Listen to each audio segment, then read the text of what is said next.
सारे के सारे साथियों को नमस्कार। स्वागत फिर से आप सभी का गैस्ट्रोएंटेरोलॉजी की दुनिया में।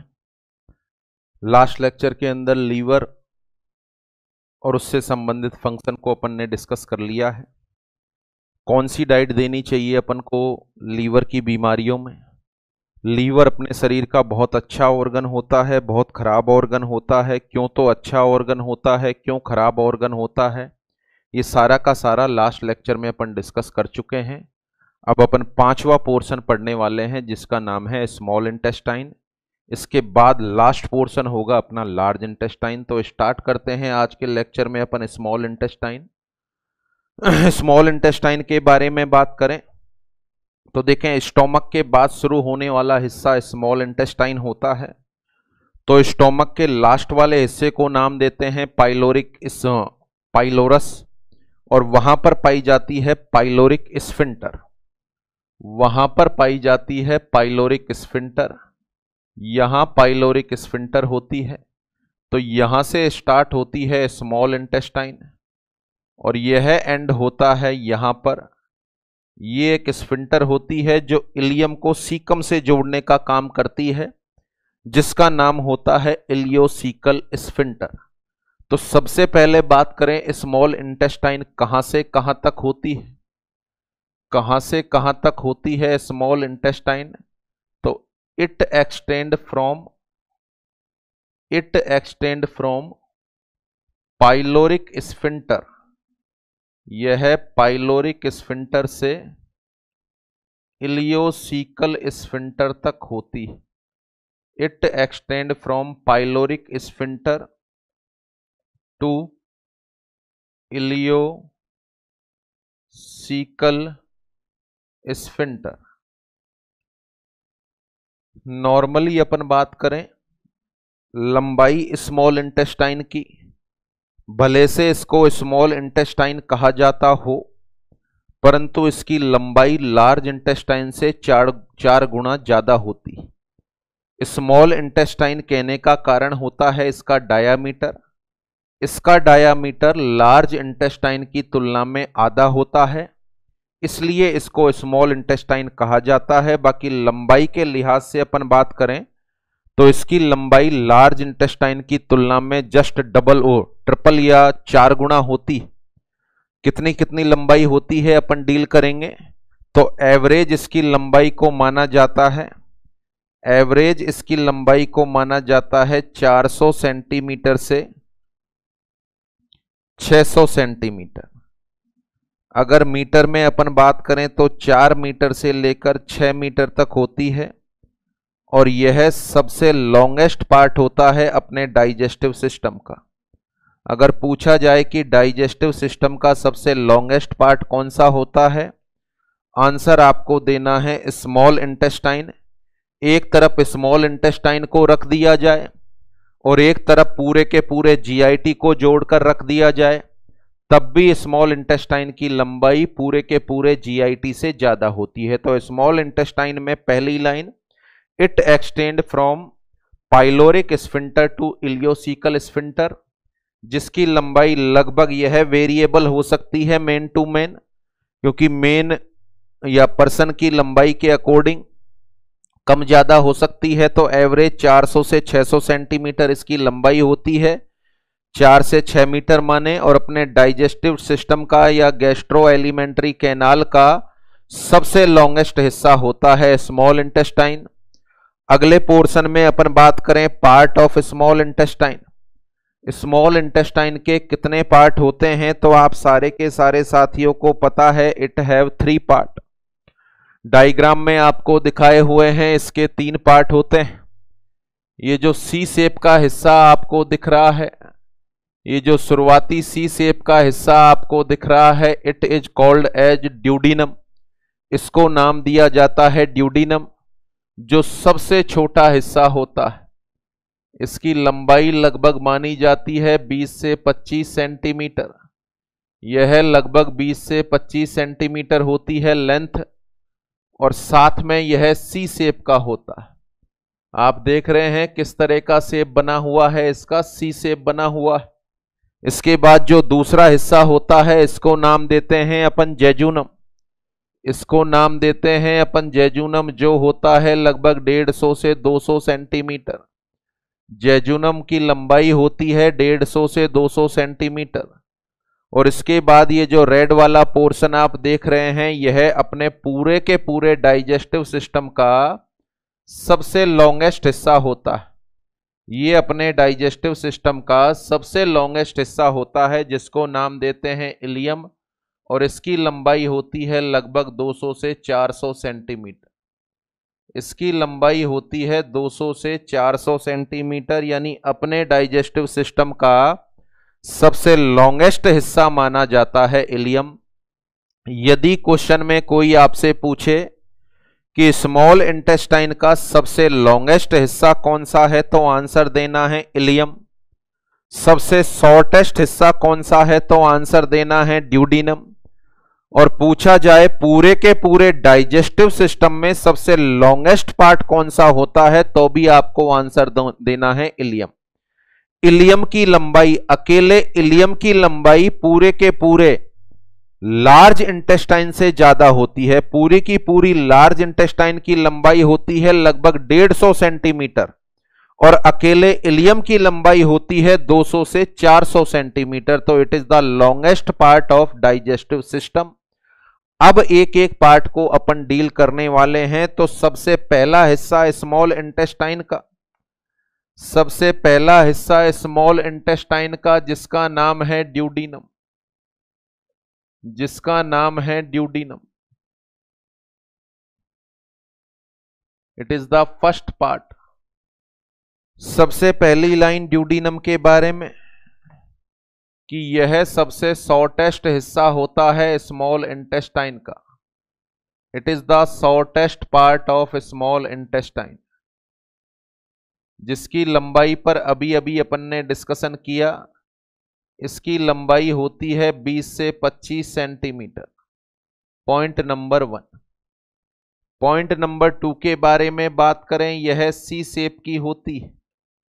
अगर इसकी शेप के बारे में चर्चा करें तो यह सी शेप की होती है। स्मॉल ड्यूडिनम को अपन देखें, इस तरीके से होती है ड्यूडिनम,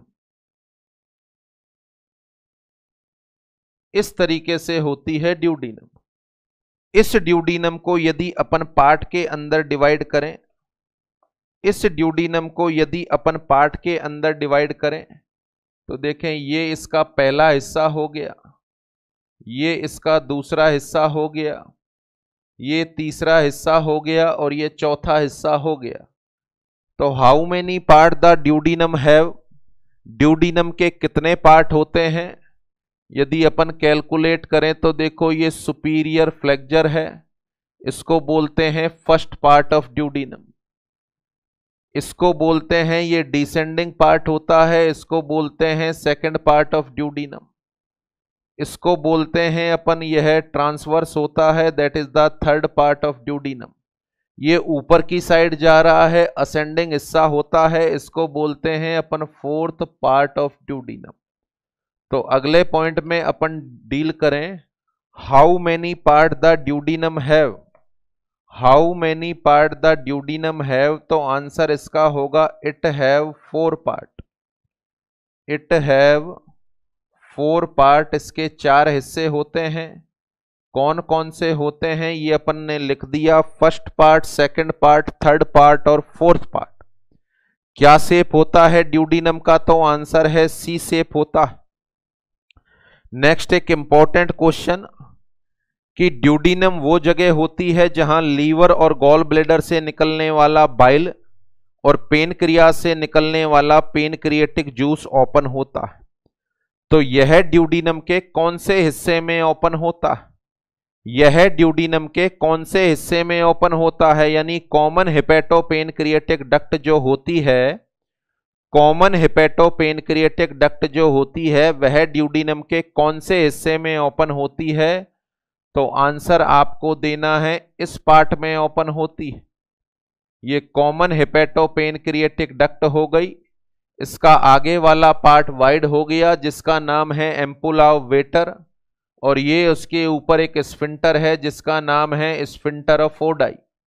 जिसका नाम है स्फिंक्टर ऑफ ओडाई। तो यहां अपन बात कर सकते हैं लीवर से आने वाली, गॉल ब्लैडर से आने वाली और पेनक्रियास से आने वाली। लीवर, गॉल ब्लैडर और पेनक्रियास से आने वाली duct common hepatopancreatic duct, common hepatopancreatic duct कहां पर ओपन होती है? तो आंसर देना है, ऑप्शन में आ जाए फर्स्ट पार्ट में, सेकंड पार्ट में, थर्ड पार्ट में या फोर्थ पार्ट में। तो आंसर आपको देना है सेकंड पार्ट में ओपन होती।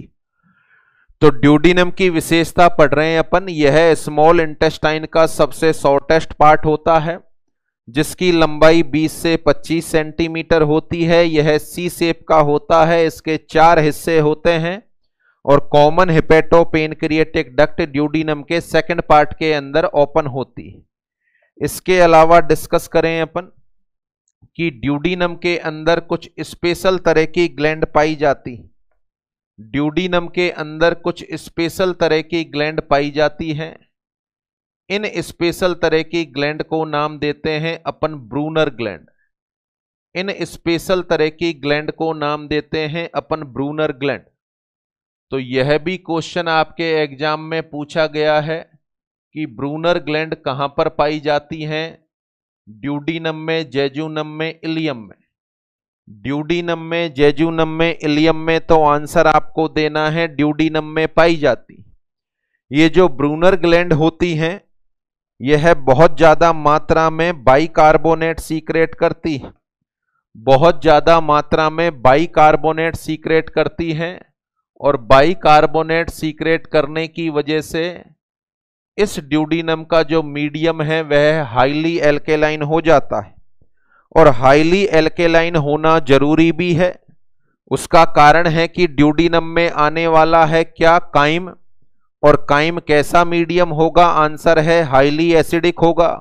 तो हाईली एसिडिक मीडियम को तुरंत न्यूट्रलाइज करना जरूरी है। इसलिए ड्यूडिनम के अंदर पाई जाती हैं ब्रूनर ग्लैंड, जो highly alkaline medium, highly bicarbonate secret करती हैं, जो इसके अंदर जितने भी जूस आते हैं उनको हाईली एल्केलाइन बनाने का काम किया जाता है। इसके अलावा यहां पर कुछ और पर्टिकुलर ग्लैंड भी पाई जाती। इसके अलावा यहां पर कुछ और पर्टिकुलर ग्लैंड भी पाई जाती हैं। ये जो पर्टिकुलर ग्लैंड होती हैं, यह कुछ हार्मोन सीक्रेट करती हैं और कुछ एंजाइम सीक्रेट करती। यह ग्लैंड कुछ हार्मोन सीक्रेट करती हैं और कुछ एंजाइम सीक्रेट करती हैं। सभी को मैंने बता दिया है कौन कौन से हार्मोन हैं जो ड्यूडिनम के द्वारा सीक्रेट होते हैं। कौन कौन से हार्मोन हैं जो ड्यूडिनम के द्वारा सीक्रेट होते हैं? पहला हार्मोन जिसका नाम है कोलिसिस्टोकाइनिन, दूसरा हार्मोन जिसका नाम है सीक्रेटिन, जिसका नाम है सीक्रेटिन। ये दोनों तो हार्मोन होते हैं और एक एंजाइम भी इसके द्वारा सीक्रेट किया जाता है जो ट्रिप्सिनोजन को एक्टिवेट करने का काम करता है। और ट्रिप्सिनोजन को एक्टिवेट करने वाले इस पर्टिकुलर एंजाइम का नाम होता है एंटेरोकाइनेज। क्या नाम होता है? एंटेरोकाइनेज। उसके अलावा लास्ट वर्ड जो आपको इसके बारे में याद रखना है कि स्टोमक से निकलकर जो भी आपने आयरन खाया है, आयरन चूंकि एक आयन है, बोले तो मिनरल होता है, उसका मैक्सिमम एब्जॉर्प्शन ड्यूडिनम के अंदर होता है।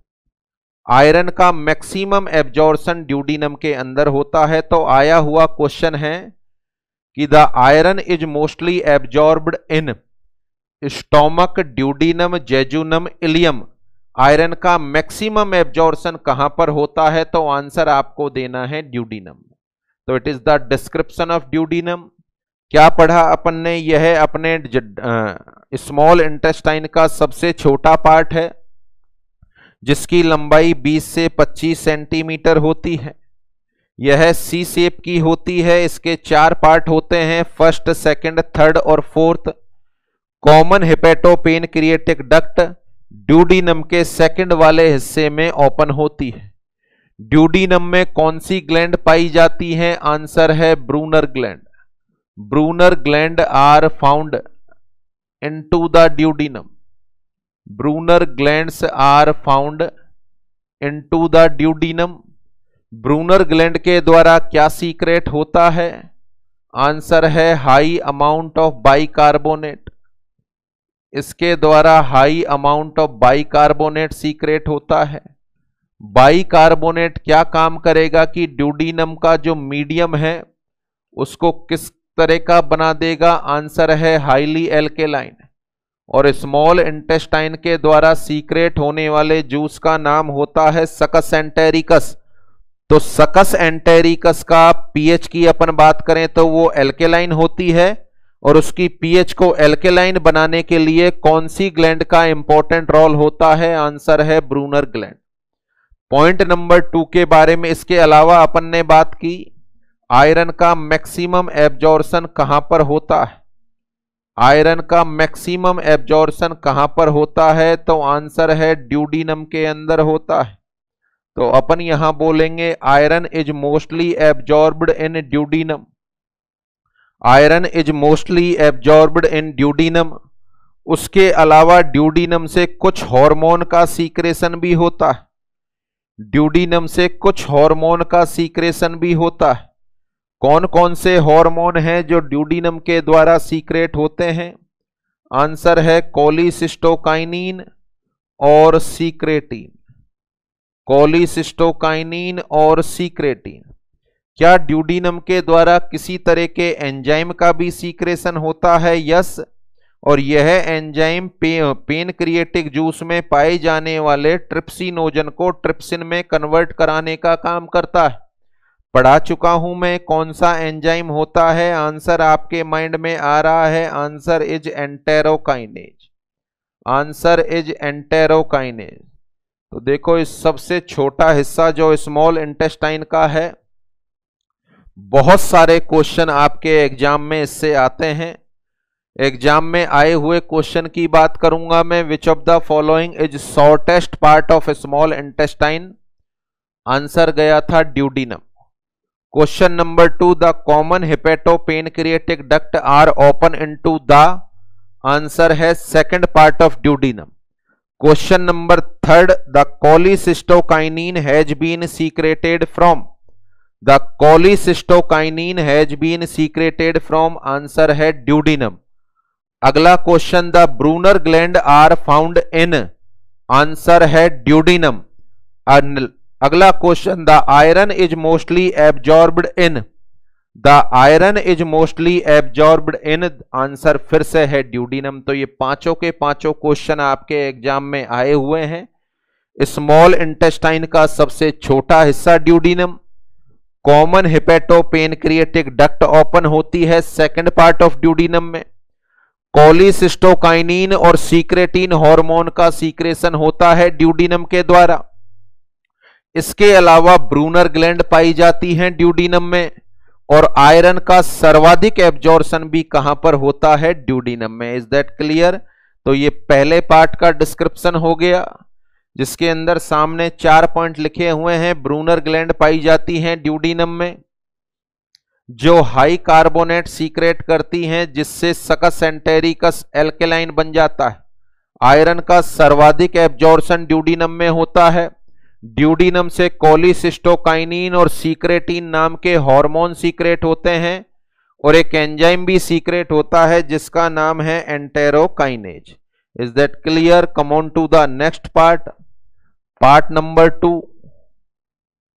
जिसका नाम है जेजुनम। पार्ट नंबर 2 जिसका नाम है जेजुनम।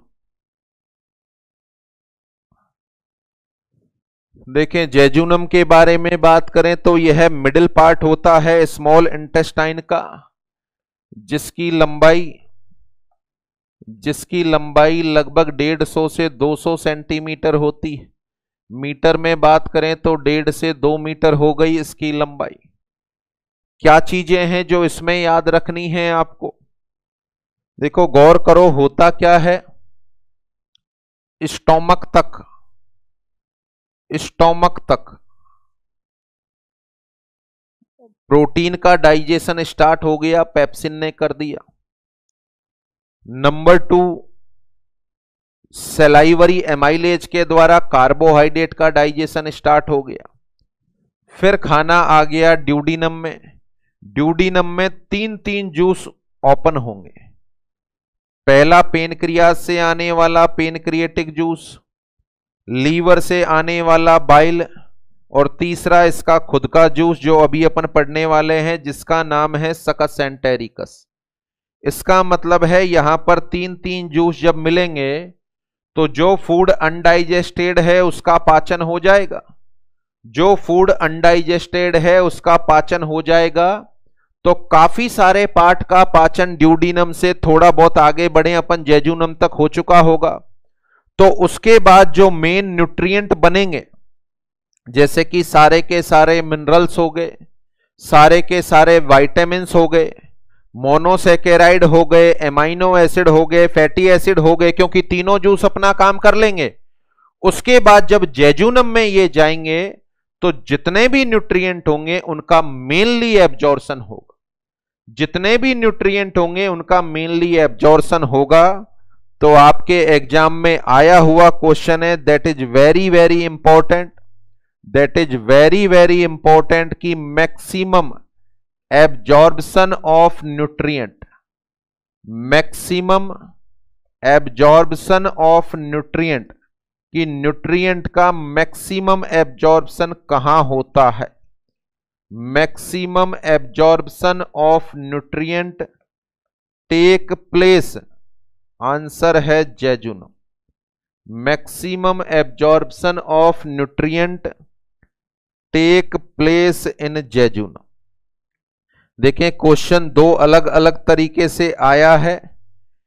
एक क्वेश्चन आया था the maximum absorption of nutrient take place in stomach, small intestine, large intestine, oral cavity. Answer is clear, small intestine. ऐसे भी क्वेश्चन आया है the maximum absorption of nutrient take place duodenum, jejunum, ileum, colon. Duodenum, jejunum, ileum, colon. और इस particular question का answer क्या देना चाहेंगे आप? जेजुनम। कि न्यूट्रिएंट का मैक्सिमम एब्जॉर्प्शन कहां होता है? आंसर होगा जेजुनम। तो जेजुनम में आपको दो ही बातें याद रखनी है, एक तो इसकी लंबाई 150 से 200 सेंटीमीटर होती है और न्यूट्रिएंट का मैक्सिमम एब्जॉर्प्शन भी जेजुनम के अंदर होता है। Come on to the last part of small intestine, जो सबसे लॉन्गेस्ट हिस्सा होता है, इसका नाम है इलियम। इसका नाम है इलियम। तो इलियम में अपन बोलना चाहेंगे पहला point, it is the longest part of small intestine, जिसकी लंबाई होती है 200 से 400 सेंटीमीटर। 200 से 400 सेंटीमीटर इसकी लंबाई होती है। वैसे अपन बात करें, देखो समझने वाली बात है ये कि फूड आया, स्टोमक में पाचन हो गया यहां तक, फिर ड्यूडिनम में आया, 3 जूस यहां मिल गए, फिर जेजुनम में गया, तो जेजुनम तक फूड का 90% डाइजेशन हो गया। जेजुनम तक फूड का 90% डाइजेशन हो गया। तो जब सारा का सारा फूड डाइजेस्ट हो गया तो लास्ट वाला हिस्सा इलियम में क्या होने वाला है? डाइजेस्ट होने के बाद क्या होने वाला है? एब्जॉर्प्शन। तो आपसे कहा जाए कि जो डाइजेशन वाला प्रोसेस है वह तो ड्यूडिनम और मैक्सिमम जेजुनम तक खत्म हो जाता है। तो इलियम का डाइजेशन में बहुत बड़ा रोल है या एब्जॉर्प्शन में बहुत बड़ा रोल है? तो यहां अपन बोलेंगे it play important role in absorption. It play important role in absorption. यहां पर एब्जॉर्प्शन में इसका इंपॉर्टेंट रोल होता है। बट यदि क्वेश्चन आए कि न्यूट्रिएंट का सर्वाधिक एब्जॉर्प्शन कहां पर हो चुका होगा, तो आंसर आपको देना है जेजुनम नॉट इलियम। न्यूट्रिएंट का सर्वाधिक एब्जॉर्प्शन कहां पर होता है? आंसर है जेजुनम नॉट इलियम। तुलनात्मक रूप से मैं पूछूं, ड्यूडीनम में डाइजेशन भी होता है, थोड़ा बहुत एब्जॉर्प्शन भी होता है, जैसे आयरन का हो रहा था। जेजुनम में डाइजेशन भी होता है क्योंकि सकस एंटेरिकस मिलता है, और एब्जॉर्प्शन भी होता है, बट इलियम में ना के बराबर डाइजेशन होता है। मैक्सिमम इलियम के अंदर क्या होता है, एब्जॉर्प्शन होता है। तो ध्यान रखना है, यह जीआईटी का लॉन्गेस्ट पार्ट होता है और यह मेनली रोल प्ले करता है एब्जॉर्प्शन में, ना कि डाइजेशन में, क्योंकि लगभग जेजुनम तक डाइजेशन पूरा हो चुका होता है। अब अपन आगे बढ़े तो ये जो जेजुनम और ड्यूडीनम की अपन ने बात की है, ये जो जेजुनम और ड्यूडीनम की अपन ने बात की है, इसके बारे में चर्चा कर लेते हैं। ये आपकी इंटेस्टाइन हो गई, जेजुनम और ड्यूडीनम। इसके अंतर्गत कुछ सेल होती हैं इसको बनाने वाली ये पर्टिकुलर सेल हैं, इसको बनाने वाली ये पर्टिकुलर सेल हैं, इस तरीके से होती है। देखिए, सबसे पहले तो जेजुनम और ड्यूडीनम के अंदर अपन बात करें, ये इस तरह की सेल होती हैं। ये जो पर्टिकुलर सेल हैं स्मॉल इंटेस्टाइन को बनाने वाली, इनको अपन नाम देते हैं एंटेरोसाइट। इनको बनाने वाली सेल को अपन नाम देते हैं एंटेरोसाइट। तो यहां पर पहला क्वेश्चन हो गया कि स्मॉल इंटेस्टाइन की फंक्शनल और स्ट्रक्चरल यूनिट कौन होती है। स्मॉल इंटेस्टाइन की फंक्शनल और स्ट्रक्चरल यूनिट कौन होती है? आंसर आपको देना है एंटेरोसाइट। आंसर आपको देना है एंटेरोसाइट। तो एंटेरोसाइट में बोलेंगे अपन, it is the functional and structural unit, it is the functional and structural unit of small intestine. देखें, ये वाला क्वेश्चन सभी में बनेगा। ओरल कैविटी की फंक्शनल और स्ट्रक्चरल यूनिट कौन है? तो आंसर देना है सलाइवरी ग्लैंड। स्टोमक की स्ट्रक्चरल और फंक्शनल यूनिट कौन है? तो आंसर देना है gastric gland. Answer is gastric gland. Pancreas की फंक्शनल और स्ट्रक्चरल यूनिट कौन है? तो आंसर होगा एसिनार सेल। लीवर की स्ट्रक्चरल और फंक्शनल यूनिट कौन है? तो आंसर होगा हेपेटोसाइट। Answer is hepatocyte. और स्मॉल इंटेस्टाइन की फंक्शनल और स्ट्रक्चरल यूनिट कौन सी हैं? तो आंसर आप देंगे एंटेरोसाइट। यहां पर फूड का डाइजेशन हो गया। अब ये फूड यहां से एब्जॉर्ब होगा। देखो, इतना सरफेस एरिया मिला है एब्जॉर्ब होने के लिए, ये सरफेस एरिया मिला है एब्जॉर्ब होने के लिए। तो ये जो एंटेरोसाइट होती हैं, ये जो एंटेरोसाइट होती हैं, इनमें फिंगर लाइक प्रोजेक्शन निकलते हैं। ये देखो, फिंगर लाइक प्रोजेक्शन, ये फिंगर लाइक प्रोजेक्शन। सोचें, इस पर्टिकुलर सेल में तो यहां से केवल इतना एरिया मिल रहा है एब्जॉर्प्शन का, और यहां देखो फिंगर लाइक प्रोजेक्शन निकलने की वजह से एब्जॉर्प्शन का एरिया बढ़ गया। कितने सारे एरिया में एब्जॉर्प्शन होगा? कितने सारे एरिया में एब्जॉर्प्शन होगा? ये टोटल एरिया है। तो ये जो फिंगर लाइक प्रोजेक्शन यहां से निकले हैं, इनको अपन नाम देते हैं विलाई। इनको किस नाम से जाना जाता है? They are known as villi. Villi जो बनते हैं स्मॉल इंटेस्टाइन में, यह एब्जॉर्प्शन के लिए सरफेस एरिया बढ़ा देते हैं। एब्जॉर्प्शन के लिए सरफेस एरिया बढ़ा देते हैं। और ये जो विलाई होते हैं, ये देखो, ये फिंगर लाइक प्रोजेक्शन है विलाई, और ये विलाई के ऊपर छोटे छोटे ब्रश बॉर्डर्ड एपिथेलियम है, ये पार्ट होते हैं, ये सरफेस एरिया को और ज्यादा बढ़ा देते हैं। तो विलाई के ऊपर पाए जाने वाले इन पर्टिकुलर पार्ट्स को नाम देते हैं माइक्रोविलाई। इन पर्टिकुलर पार्ट को देते हैं माइक्रोविलाई। ये जो विलाई और माइक्रोविलाई हैं, ये ना तो स्टोमक में होते हैं, ना लार्ज इंटेस्टाइन में होते हैं। They are only found in small intestine. They are only found in small intestine. यह केवल और केवल स्मॉल इंटेस्टाइन में पाए जाते हैं। क्या फायदा है विलाई और माइक्रोविलाई का? यह एब्जॉर्शन के लिए सरफेस एरिया बढ़ा देते हैं, यह एब्जॉर्शन के लिए सरफेस एरिया बढ़ा देते हैं। इस वजह से फूड का मैक्सिमम एब्जॉर्प्शन स्मॉल इंटेस्टाइन में होता है। क्वेश्चन ये समझ गए आप कि फूड का सर्वाधिक एब्जॉर्प्शन कोई भी सब्सटेंस आ जाए, कार्बोहाइड्रेट का कहां होगा, प्रोटीन का कहां होगा, फैट का कहां होगा, विटामिन का कहां होगा, मिनरल का कहां होगा? आंसर एक ही देना है, स्मॉल इंटेस्टाइन में होगा। स्मॉल इंटेस्टाइन में फूड का सर्वाधिक एब्जॉर्प्शन होता है। क्यों होता है? Because it contain villi and microvilli. तो यहां अपन बोल सकते हैं विलाई और microvilli increase the surface area for absorption. Finger like projection है जो एब्जॉर्प्शन के लिए सरफेस एरिया बढ़ा देते हैं। Increase the surface area of absorption, so that's why the maximum absorption of food take place in small intestine। तो देखो small intestine में फूड का सर्वाधिक डाइजेशन होता है। स्मॉल इंटेस्टाइन में फूड का सर्वाधिक डाइजेशन होता है। क्यों होता है सर्वाधिक डाइजेशन?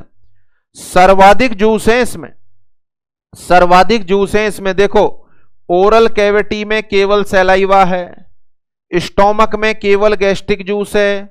स्मॉल इंटेस्टाइन में देखो नंबर 1 पेनक्रिएटिक जूस है, नंबर 2 बाइल है इसमें, नंबर 3 सकस एंटेरिकस है इसमें।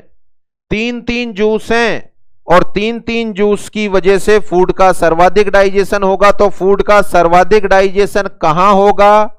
आंसर है स्मॉल इंटेस्टाइन में होगा। क्यों होगा? क्योंकि इसमें सर्वाधिक मात्रा में जूस पाए जाते हैं। नंबर 2 फूड का सर्वाधिक एब्जॉर्प्शन कहां होगा? आंसर है स्मॉल इंटेस्टाइन में होगा। क्यों होगा? Because it contain a finger like projection which are known as villi and microvilli, and due to the presence of villi and microvilli the surface area for absorption has been increase. That is the histology of small intestine. ये जो topic अपन deal कर रहे हैं क्या नाम है इसका? Histology of small intestine. तो हिस्टोलॉजी ऑफ स्मॉल इंटेस्टाइन में पहला question, the functional and structural unit of small intestine. The answer is enterocyte. Answer is enterocyte. वह जो finger like projection small intestine की एंटेरोसाइट पर बनते हैं उनको किस नाम से जानते हैं? विलाई। और इससे निकलने वाले छोटे प्रोजेक्शन क्या कहलाते हैं? माइक्रोविलाई। क्या फायदा है विलाई और माइक्रोविलाई का? यह एब्जॉर्प्शन के लिए सरफेस एरिया बढ़ा देते हैं और यह केवल और केवल स्मॉल इंटेस्टाइन में पाए जाते हैं, ना तो स्टोमक में होते हैं ना लार्ज इंटेस्टाइन में होते हैं। तुलना करें कि लार्ज इंटेस्टाइन में फूड का मिनिमम एब्जॉर्प्शन होता है। क्यों होता है? Because it does not contain villi and microvilli, they are only found in small intestine. तो स्मॉल इंटेस्टाइन में विलाई और माइक्रोविलाई पाए जाने की वजह से फूड का सर्वाधिक एब्जॉर्प्शन होगा। Is that clear? तो ये हो गई हिस्टोलॉजी ऑफ स्मॉल इंटेस्टाइन। यहां पर सारे के सारे पार्ट का डिस्क्रिप्शन हो गया। स्मॉल इंटेस्टाइन पाइलोरिक स्फिंक्टर से इलियोसिकल स्फिंक्टर तक 4 से 6 मीटर इसकी लंबाई।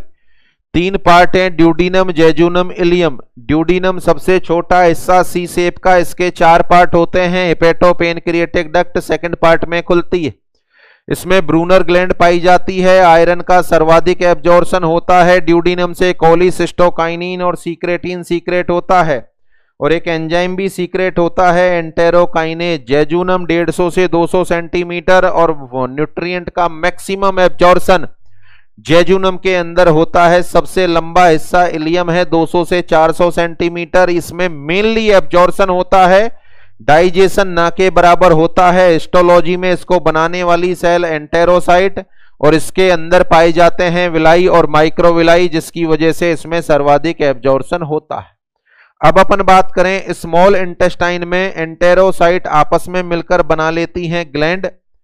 उस ग्लैंड की वजह से जो जूस सीक्रेट होता है और वो ल्यूमन में आता है, उस पर्टिकुलर जूस का नाम है सकस एंटेरिकस। पर्टिकुलर जूस का नाम है succus entericus. The juice which are secreted by small intestine is known as succus entericus. देखें, एक बार तो सीधा सा यही क्वेश्चन आया हुआ है, स्मॉल इंटेस्टाइन से सीक्रेट होने वाले जूस का नाम होगा, आंसर है सकस एंटेरिकस। तो स्मॉल इंटेस्टाइन में पाई जाने वाली ग्लैंड के द्वारा सीक्रेट होने वाला जूस कहलाता है सकस एंटेरिकस। उसी तरीके से अपन इसको पढ़ना चाहेंगे जैसा अपन ने पुराने वाले जूस पढ़े हैं। सबसे पहला पॉइंट बोलेंगे अपन अमाउंट, कितना होता है इसका अमाउंट। ऑप्शन है 500 से 1000 ml, 1000 से 1500 ml, 1500 से 2000 ml और 2000 से 2500 ml। इस तरह के ऑप्शन आए तो क्या आंसर आपको देना है? तो देखें, इस तरह के ऑप्शन आए तो यह इसकी मात्रा सर्वाधिक होती है। आंसर आपको देना है 1500 से 2000 ml पर डे। इसका आंसर देना है 1500 से 2000 ml पर डे। पीएच सभी साथियों को पता है एल्केलाइन होती है। एल्केलाइन होने का कारण है बाइकार्बोनेट। कहां से आते हैं जी बाइकार्बोनेट? ड्यूडिनम में पाई जाने वाली ब्रूनर ग्लैंड से आते हैं। ड्यूडिनम में पाई जाने वाली ब्रूनर ग्लैंड से आते हैं। इसका कंपोजिशन होता है 99.5% वाटर। जैसा अपन ने सैलाइवा, गैस्ट्रिक जूस और पेनक्रिएटिक जूस का पढ़ा था, सबका समान है, बस एक बाइल में अंतर पढ़ा था अपन ने 97.6 और 2.4। बाकी सबका यही है 99.5% वाटर और 0.5% solid.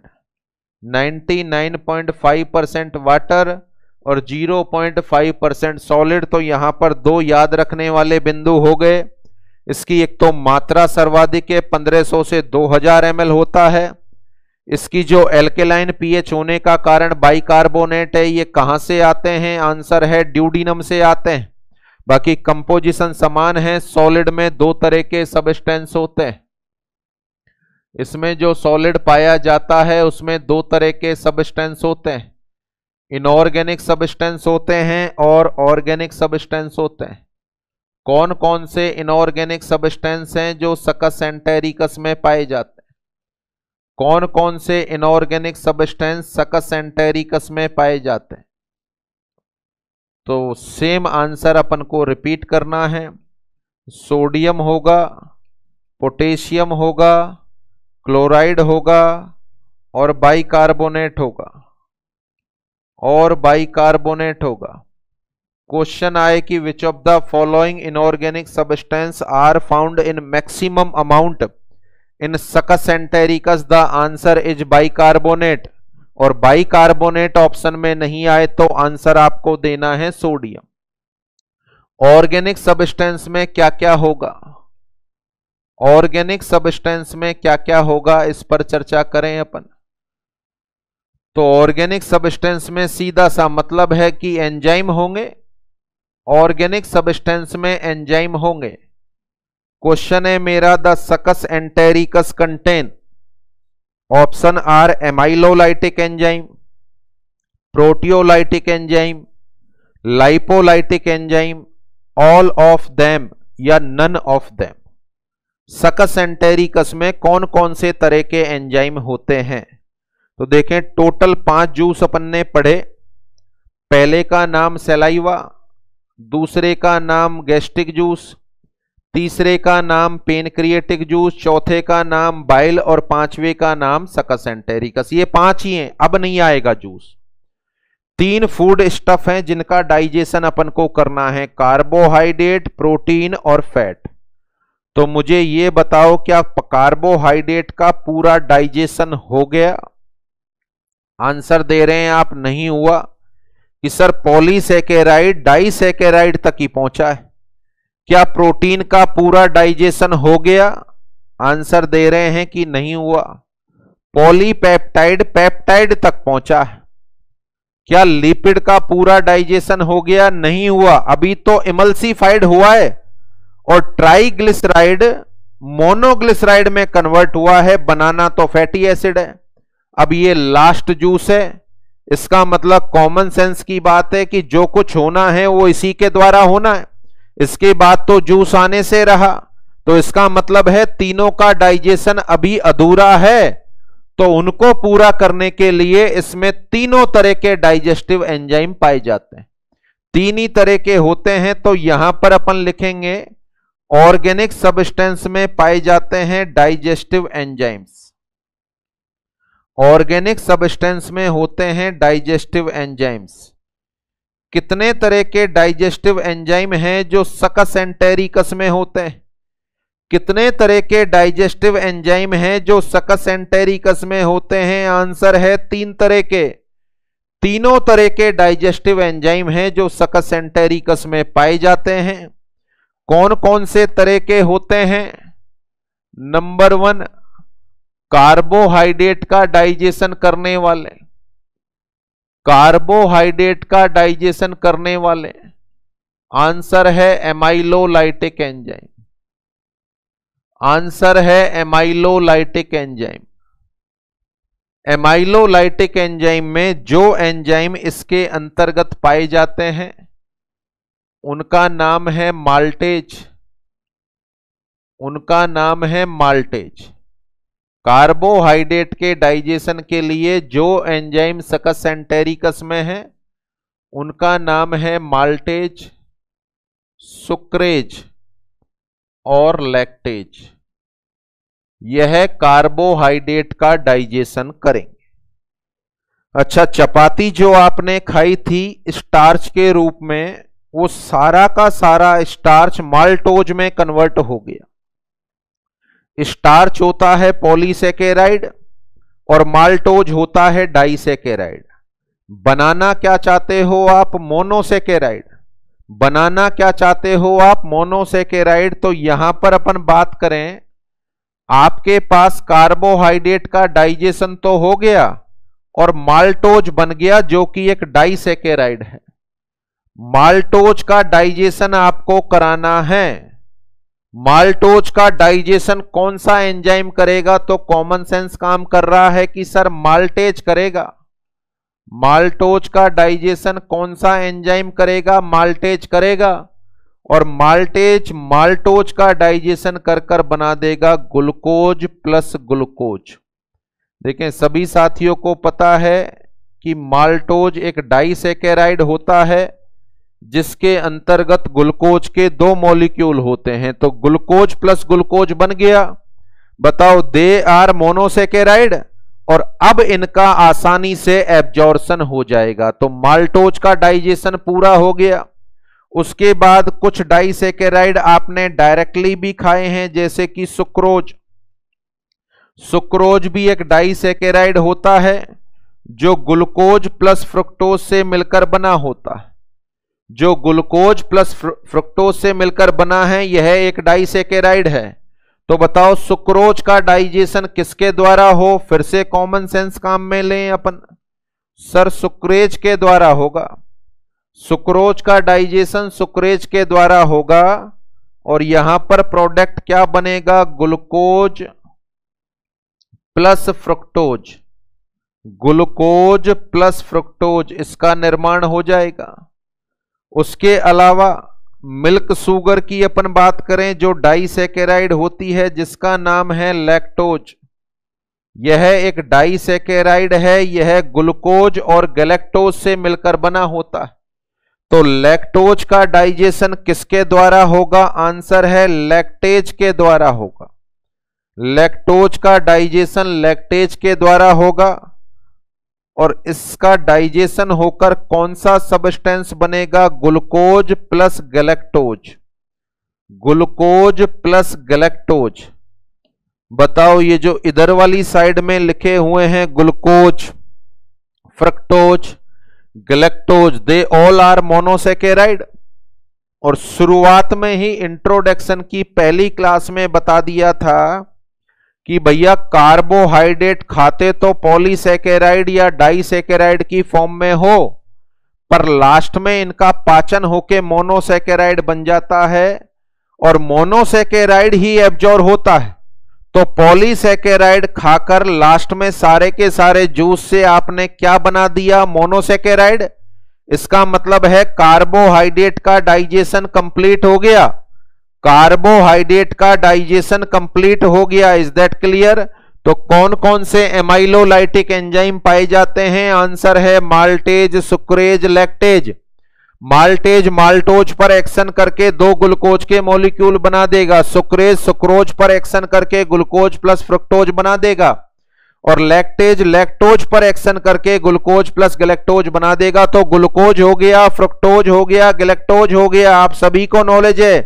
They all are monosaccharide and these monosaccharide are directly absorbed into the blood. Are directly absorbed into the blood. इनका ब्लड के अंदर डायरेक्टली एब्जॉर्प्शन हो जाता है। तो ये कार्बोहाइड्रेट का डाइजेशन यहां पर कंप्लीट होता है। पहले हो गए एमाइलोलाइटिक एंजाइम, दूसरे होंगे प्रोटीन का डाइजेशन करने वाले, और प्रोटीन का डाइजेशन करने वाले एंजाइम का नाम है प्रोटियोलाइटिक एंजाइम। प्रोटीन का डाइजेशन करने वाले एंजाइम का नाम है प्रोटियोलाइटिक एंजाइम्स। अच्छा, प्रोटीन का इससे पहले डाइजेशन हुआ है क्या? प्रोटीन का इससे पहले डाइजेशन हुआ है क्या? यस, हुआ है। किस फॉर्म में लिया था प्रोटीन? पॉलीपेप्टाइड की फॉर्म में लिया था। पॉलीपेप्टाइड से क्या बना चुके हो? पेप्टाइड बना चुके हैं। किसने बनाया पॉलीपेप्टाइड से पेप्टाइड? आंसर है कि सर पेप्सिन ने बनाया, ट्रिप्सिन ने बनाया, काइमोट्रिप्सिन ने बनाया। क्या यह एब्जॉर्ब हो जाएगा? नहीं होगा। इससे एमाइनो एसिड बनाने पड़ेंगे। तो यहां पर पाया जाता है, इस सकस एंटेरिकस में एंजाइम होता है पेप्टाइडेज या डाई पेप्टाइडेज। पेप्टाइडेज या डाई पेप्टाइडेज एंजाइम होता है। नाम से ही मालूम चल रहा है किस पर एक्शन करेगा ये? पेप्टाइड पर। नाम से ही मालूम चल रहा है किस पर एक्शन करेंगे ये? पेप्टाइड पर। और पेप्टाइड पर एक्शन करके लास्ट में पेप्टाइड को किसमें कन्वर्ट करा देंगे? एमाइनो एसिड में। किसमें कन्वर्ट करा देंगे? एमाइनो एसिड में। और यही तो चाह रहे हो आप, यही तो चाह रहे हो कि प्रोटीन से एमाइनो एसिड का निर्माण हो जाए और एमाइनो एसिड डायरेक्टली ब्लड में एब्जॉर्ब हो जाते हैं। तो सकस एंटेरिकस में प्रोटीन को डाइजेस्ट करने वाला कौन सा एंजाइम होगा? आंसर है पेप्टाइडेज, जो पेप्टाइड को एमाइनो एसिड में कन्वर्ट करा देगा और एमाइनो एसिड का आसानी से एब्जॉर्प्शन हो जाएगा। आगे बढ़े आप। तीसरे तरह का एंजाइम जिसका नाम है लाइपोलाइटिक एंजाइम। तीसरे तरह का एंजाइम जिसका नाम है लाइपोलाइटिक एंजाइम। अच्छा, क्या लिपिड का डाइजेशन हो चुका है? यस, हो चुका है। सबसे पहले कैसे हुआ?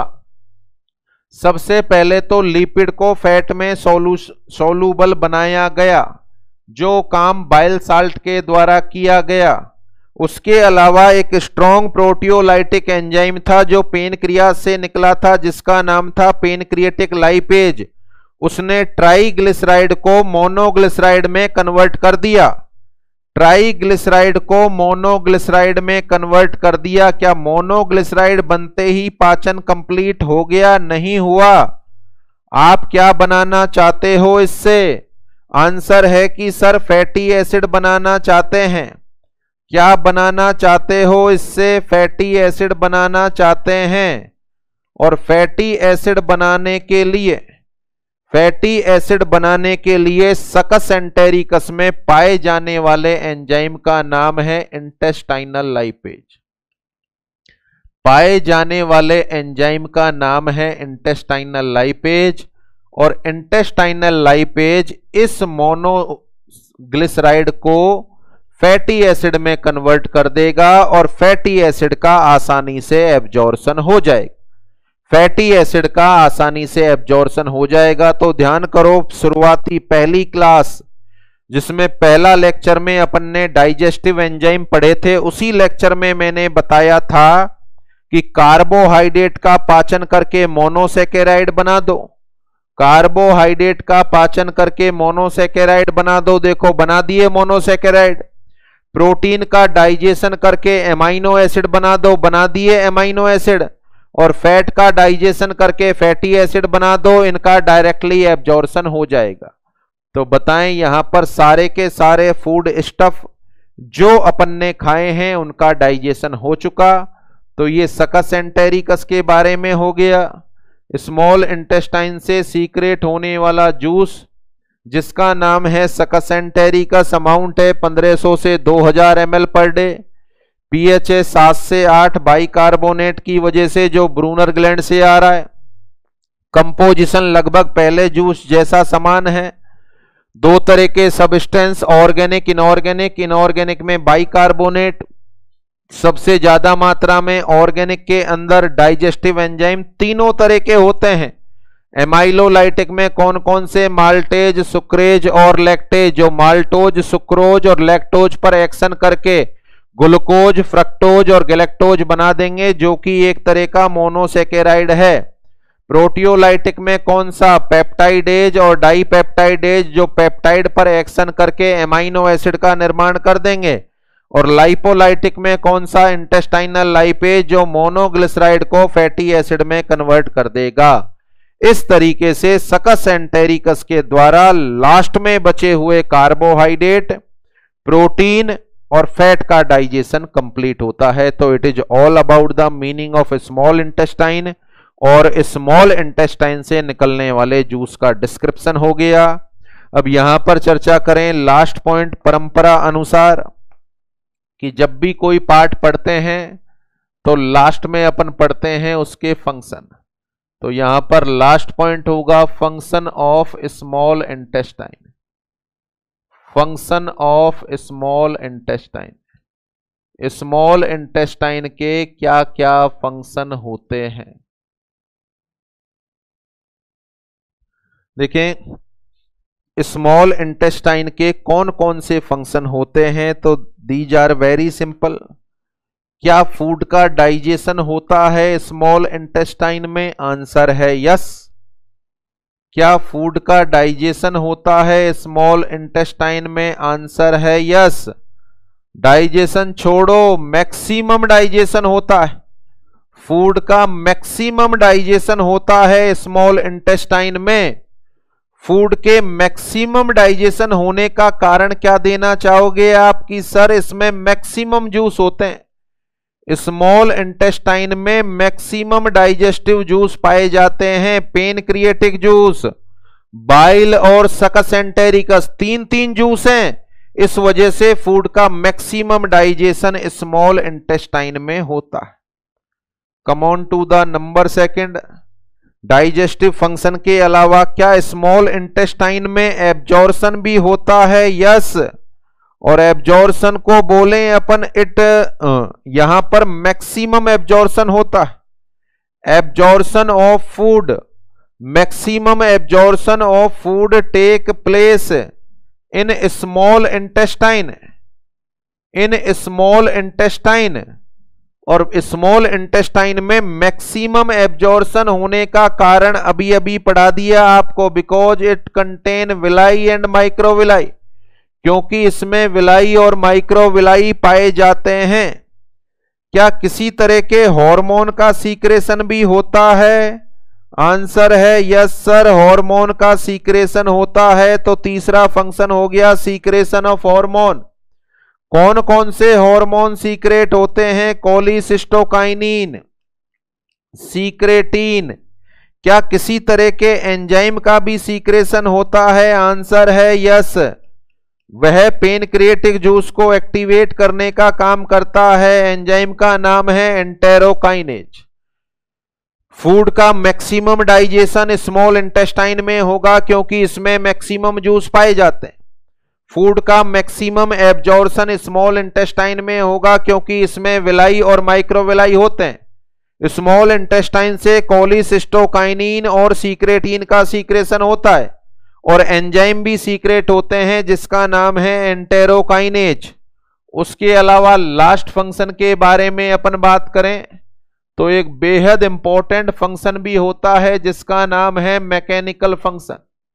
देखो, मैकेनिकल फंक्शन का मतलब होता है स्मॉल इंटेस्टाइन में स्ट्रॉन्ग पेरिस्टाइलिक मूवमेंट होते हैं। स्मॉल इंटेस्टाइन में स्ट्रॉन्ग पेरिस्टाइलिक मूवमेंट होते हैं, कारण भी समझ लें।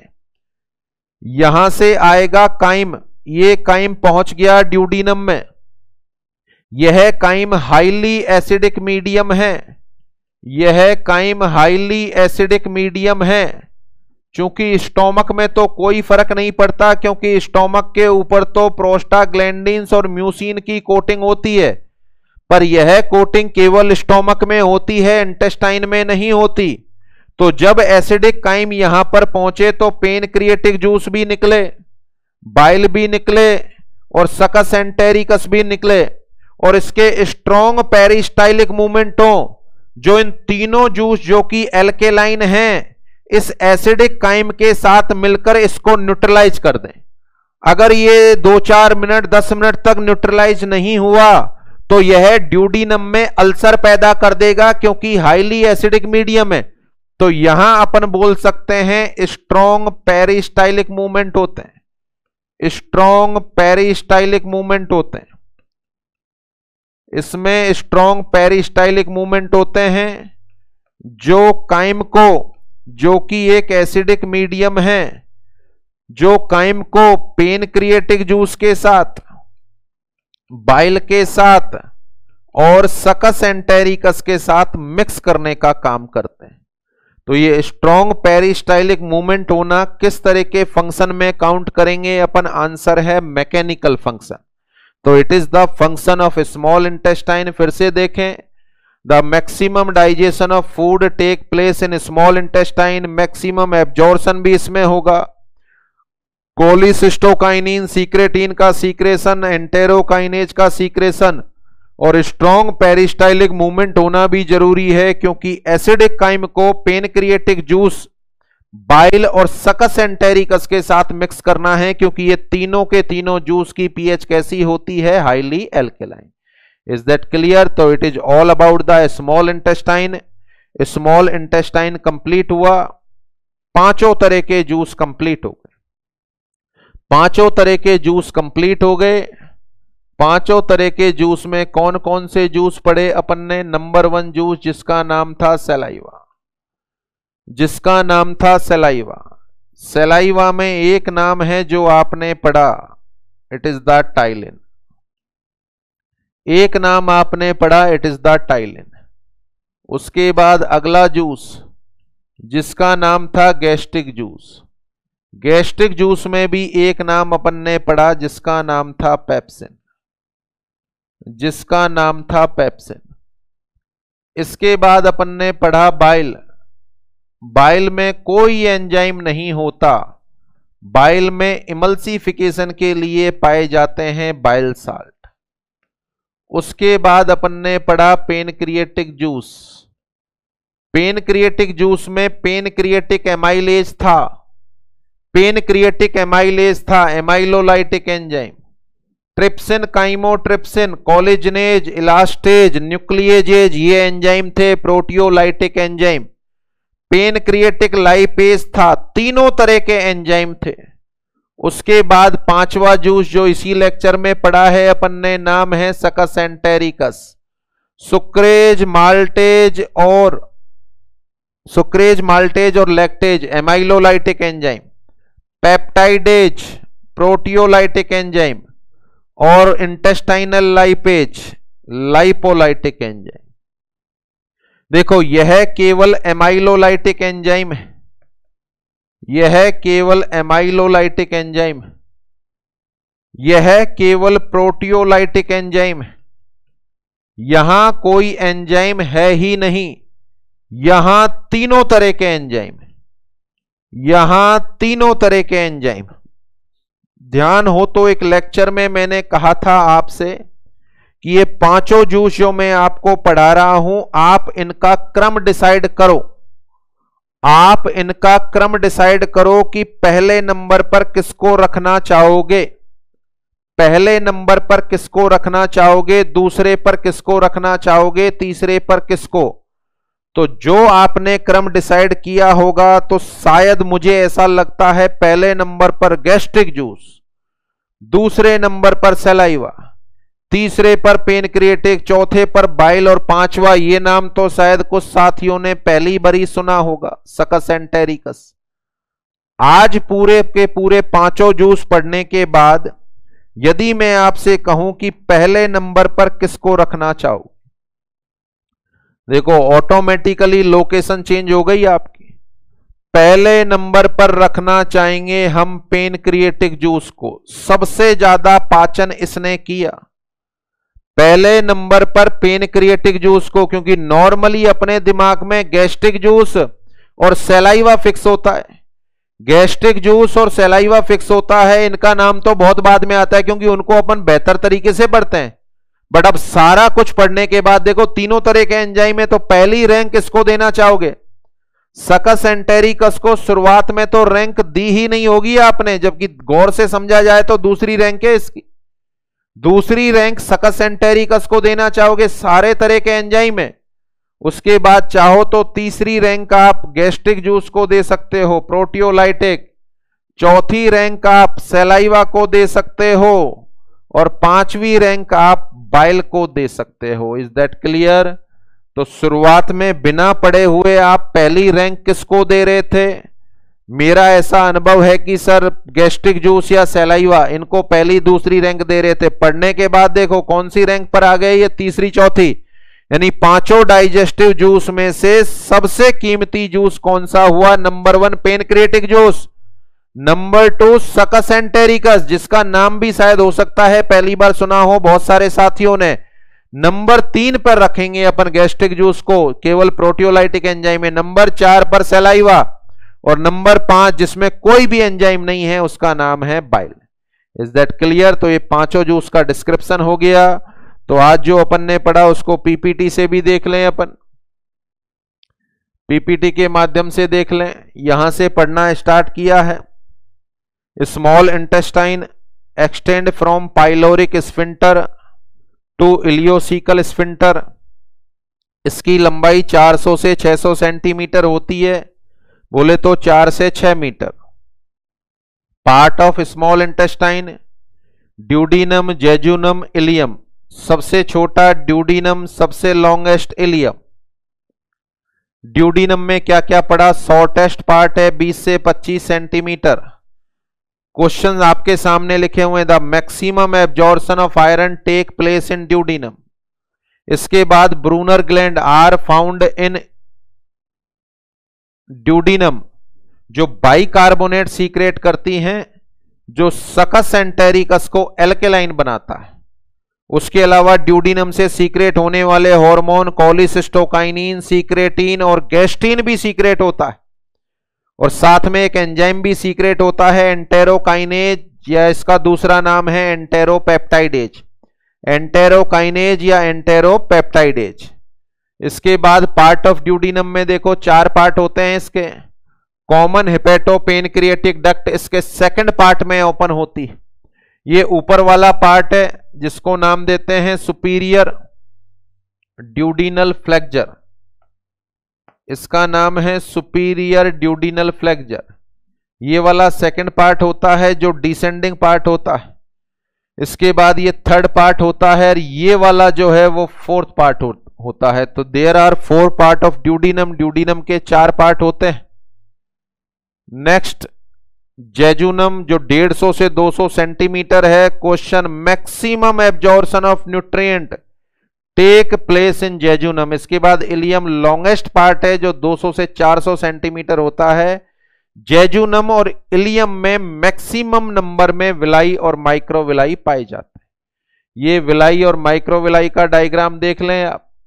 ये जो एंटेरोसाइट होती हैं ये इस तरह के उभार इनमें बन जाते हैं जिससे सरफेस एरिया बढ़ जाता है। ये तो है विलाई, और ये विलाई पर जो स्मॉल हेयर लाइक प्रोजेक्शन है, ये तो फिंगर लाइक प्रोजेक्शन है। ये विलाई पर जो स्मॉल हेयर लाइक प्रोजेक्शन है ये भी सरफेस एरिया को बढ़ा रहे हैं। तो विलाई के ऊपर पाए जाने वाले इन प्रोजेक्शन को क्या नाम दे रहे हैं अपन? माइक्रोविलाई। तो ये हिस्टोलॉजी हो गई। ये जो पर्टिकुलर सेल है इनका क्या नाम है? एंटेरोसाइट। और एंटेरोसाइट के ऊपर क्या पाए जा रहे हैं, विलाई और माइक्रोविलाई। तो ये हिस्टोलॉजी हो गई। उसके बाद आगे बढ़े आप, enterocyte structural and functional unit of small intestine. Structural and functional unit of small intestine जिसमें होते हैं विलाई और माइक्रोविलाई। विलाई और माइक्रोविलाई सरफेस एरिया बढ़ा देते हैं, इसलिए फूड का मैक्सिमम एब्जॉर्प्शन स्मॉल इंटेस्टाइन में होता है। इसके बाद इससे सीक्रेट होने वाला जूस सकस एंटेरिकस 1500 से 2000 ml, average 1800 ml per day. Alkaline होता है बाइकार्बोनेट की वजह से, जो ब्रूनर ग्लैंड से सीक्रेट होता है। इसका कंपोजिशन जो लगभग समान है। इनऑर्गेनिक सब्सटेंस में बाइकार्बोनेट सर्वाधिक।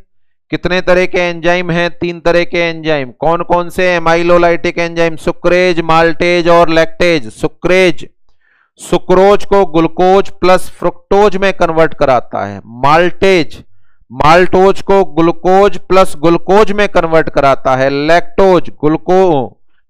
लैक्टेज जो लैक्टोज को ग्लूकोज प्लस गैलेक्टोज में कन्वर्ट कराता है। They all are monosaccharide and they are directly absorb into the blood. Proteolytic enzyme peptidase जो पेप्टाइड को एमाइनो एसिड में कन्वर्ट कराता है and amino acid are directly absorb into the blood.